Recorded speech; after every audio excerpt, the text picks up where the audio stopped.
everyone, it's Jessie here and welcome to my YouTube channel where we talk about everything sustainability and zero waste lifestyle.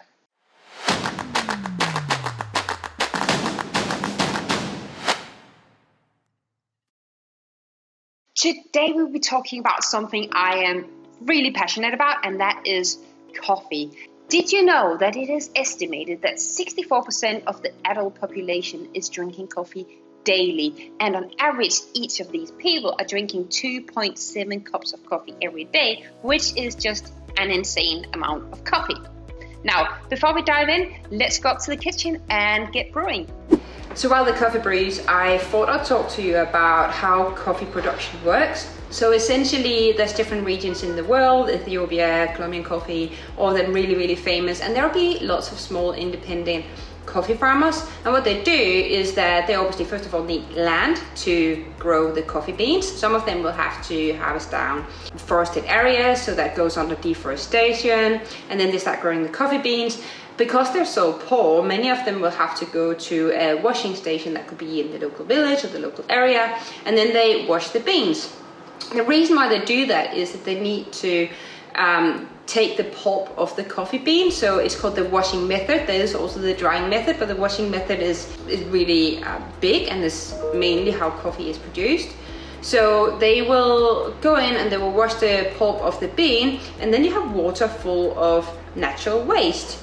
Now, if that natural waste is not removed from the water and the water is then poured into local water streams, there will be a natural fermentation happening in the water, and that will start actually decreasing the oxygen levels in the water. And then I think we can all kind of imagine what that means. Well, fish, plant lives, everything will start being impacted negatively from this, and that can then wider impact negatively the local environment. So it's just a really huge issue if the water is not clean, which in many cases it aren't.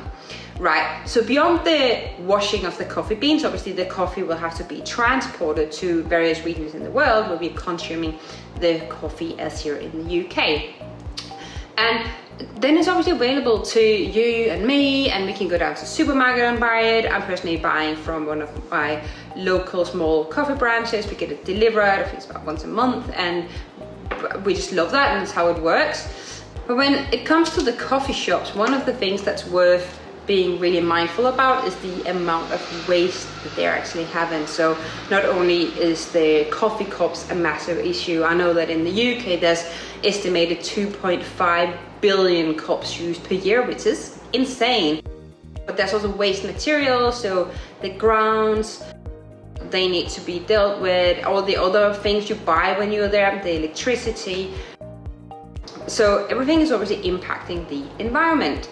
An interesting project I thought I'd mention for you is actually a UK project from a company called BioBean, and they have been collecting waste grounds from coffee shops around London, and then turning the coffee grounds into biofuel. And some of the green buses around London has actually been powered by this biofuel. So there is experiments happening with how you can actually utilize this waste, but for now they fact out that in many cases it's just going to waste, and yeah, it's not ideal. So let's talk about what you can do. My coffee's done, and let's go to the table. So the first thing I want to show you is this Keep cup, which I love, and I think I've had this one for 2, maybe 3 years. It's really old, and my boyfriend has one as well. So Keep cup, I will leave a link in the description for you so you can find it, but essentially it's made of glass, which is just better, and you can recycle it as long as it is not broken.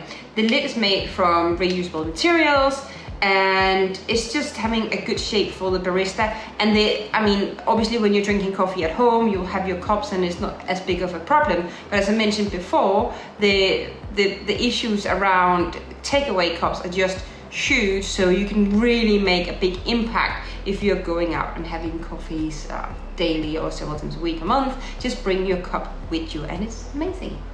The other thing I wanted to mention is that I actually weight the coffee beans for 2 reasons. First of all, I want to have a consistent, really good coffee, but also I don't want to use more beans that I actually need to, because every cup of coffee is estimated to use 140 liters of water And yeah, so don't mess around with it, just be quite precise. I use 50 gram for the full batch up there, so that's me.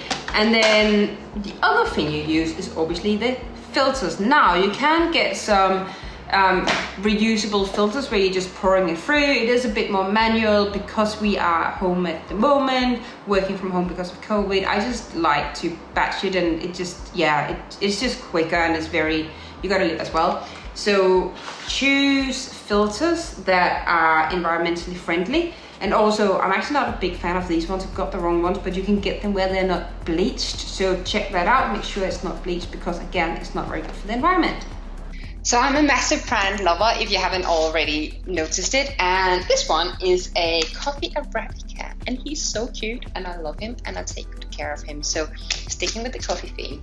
The other thing I really recommend is to batch buy your coffee. So if you're like me, I like a good quality coffee, so I get it delivered from a local shop.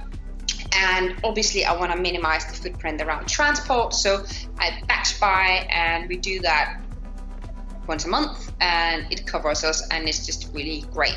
If you're going to the supermarket to buy your coffee, bring a container, and don't buy the ones in the plastic bags, but just buy the ones where you're doing it per weight, because that's obviously more sustainable, because you are not wasting the plastic materials in the bag.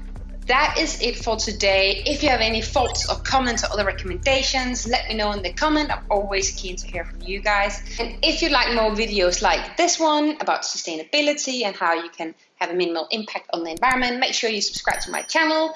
And yeah, right about now, a few of my latest videos about sustainability will be picking up around me. So check it out, and I will see you there.